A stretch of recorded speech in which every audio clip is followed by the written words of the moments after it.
Cheers, everybody. I mentioned in a previous video that I did an experiment with a New England IPA.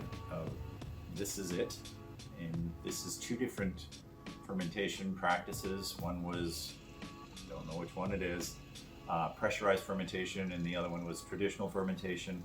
I did dry hop on high krausen on both. The next experiment I need to do is I'm going to do a similar experiment, split the batch, and then do a late hop addition rather than a biotransform with the same recipe.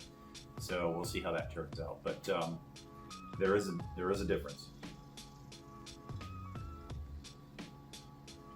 Okay. So not knowing which one is which right now, because I had someone in the household kind of rotate these around a little bit. I can guess because I kind of... So there is a difference in aroma.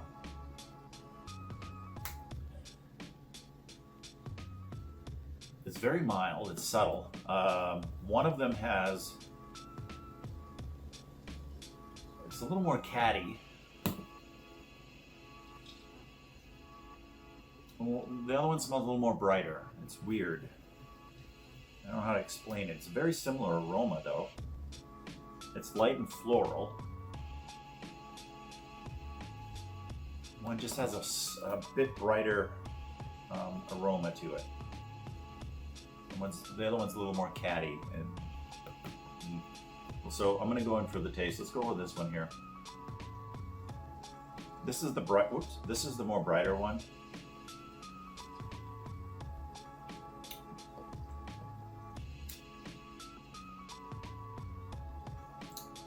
It's not really that good of a beer, to be honest with you.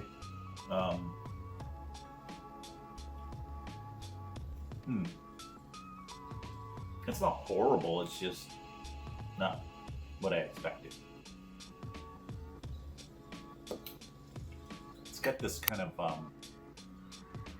dry tongue feel to it. Not really keen on that at all. All right, so let's get into the next one. As far as the aroma and the, let's go back to that for a moment.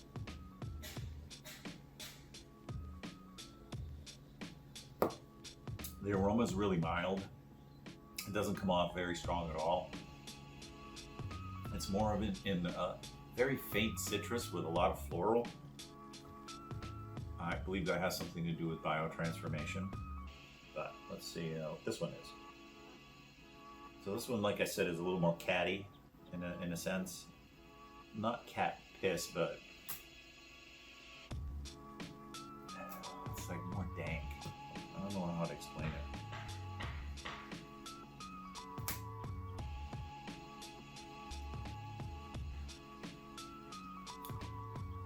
There is a definite difference. There is a difference. It's very subtle.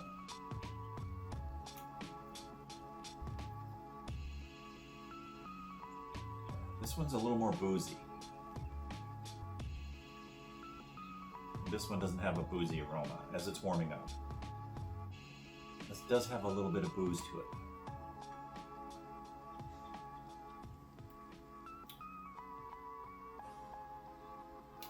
Yeah, I'm not a fan of this at all. This is even worse. This one's better. This one is better than this one. And I'll be able to reveal that after everyone else has reviewed their own beers. I can come back and confirm which one is which for you.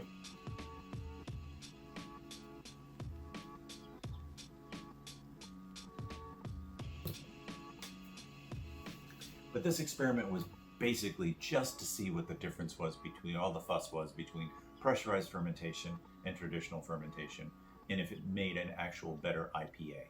I don't know that it does that for every beer, but I think the New England IPA style is akin to pressurized fermentation, but I'm not positive on that based on these because I honestly don't know, swear to God, which one is which at this moment.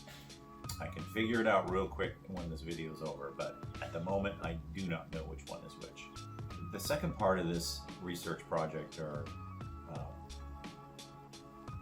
experiment, whatever you want to call it, is I'm going to use a different yeast with the same recipe. A disclaimer, I did use cryo hops on this recipe, which I'm finding on most of the ones that I've done New England IPAs, if I use cryo hops, it does not come out good. For some reason, it does not come out how I expect it to, and there's this twangy, kind of weird off flavor that I get. And trust me, I have my water chemistry, I use RO water, I am very careful in my water chemistry, I know my pH is good. The only variable has been cryo hops. And for New England IPAs, so far I'm giving a thumbs down to cryo hops on New England's for now. So the next recipe I brew is going to be very similar to the one I just brewed, but it's going to use a Kveik yeast, which is from Maniacal. Also, I'm going to use regular pellet hops, not cryo hops. And the last thing I'm going to do is I'm going to dry hop after krausen falls down so that there's less biotransformation, because both of these do not have the aroma and the flavor profile of the hops that I selected. Vastly different. So what I'm getting from the biotransformation is I'm getting a lot of linalool from the aroma on here, and that's a biotransformation product that happens in hops. Depending on which ones you choose and which yeast you use, you'll get more or less of this linalool, which is a floral aroma, and it's definitely floral. There's very little citrus to it, and it's opposite of what I'm looking for in a New England IPA. I want big citrus flavor and notes, and I'm getting floral at high krausen on both. But there is a slight difference between the two on pressurized and unpressurized fermentation, which is interesting. And I pressurized fermented under 10 psi. So I'll show you some clips of that whole process right now. Going to do an experiment today. I'm going to make a New England IPA. I'm going to split the batch.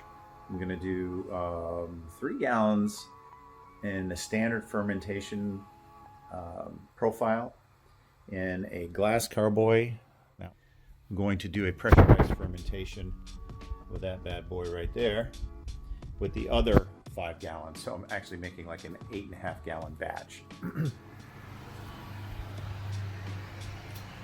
Okay, mashing in 152, set point 152, 152 there. Everybody's at 152. I'm happy. All right, we've got 28 minutes left in the boil. And Mike is also brewing today.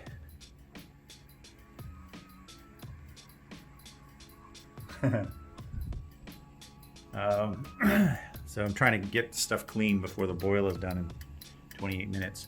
So, yeah. It's about to be on. I want to start drinking, so I want to get this cleaned up. Okay, so right now I don't have the hop blocker in line yet. What I'm doing is I'm cooling the whirlpool down to about 175 or so, and then I'll connect the hop blocker, and then it'll probably take it down to about 160. Just putting the wort through this. I keep saying hop blocket, but hop rocket is what I mean. So we're almost there now, so I'm going to shut this off and switch over. Got it on there. Okay, so opening this up,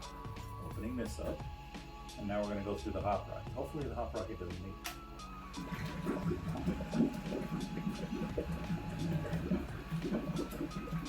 That would be all the air coming through the hop rocket. And there we go.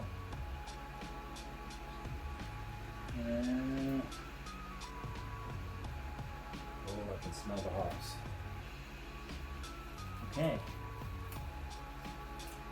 And right now the wort chiller is, I've got the water turned off. So it's still going through the wort chiller and the hop rocket. So all I need to do when the time comes to go ahead and chill the rest of the way is just keep this in line, turn the water on for the coil, you know, the outside of the counterflow chiller, and then I'll just chill down the rest of the way. I'm gonna lose some in here, which is why I brewed a little extra, and I just wanted to try it out and see if I could keep a lot of the hop residue out of the boil pot. If so, then I may be able to collect more of the wort out of the pot than I normally do, because I'm usually pretty careful. I don't try to get too greedy and suck up everything in there. Well, that's all I think I'm going to be able to collect in that 3 gallon there. Otherwise I'm going to be short in this one.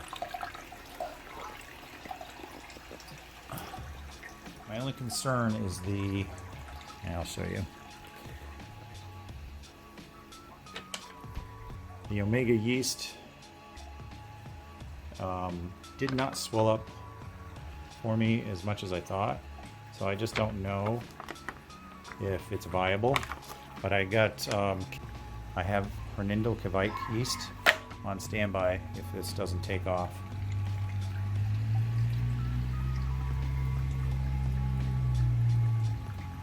And Mike is finishing up his brew day at the Dean's List. A very hefty imperial stout.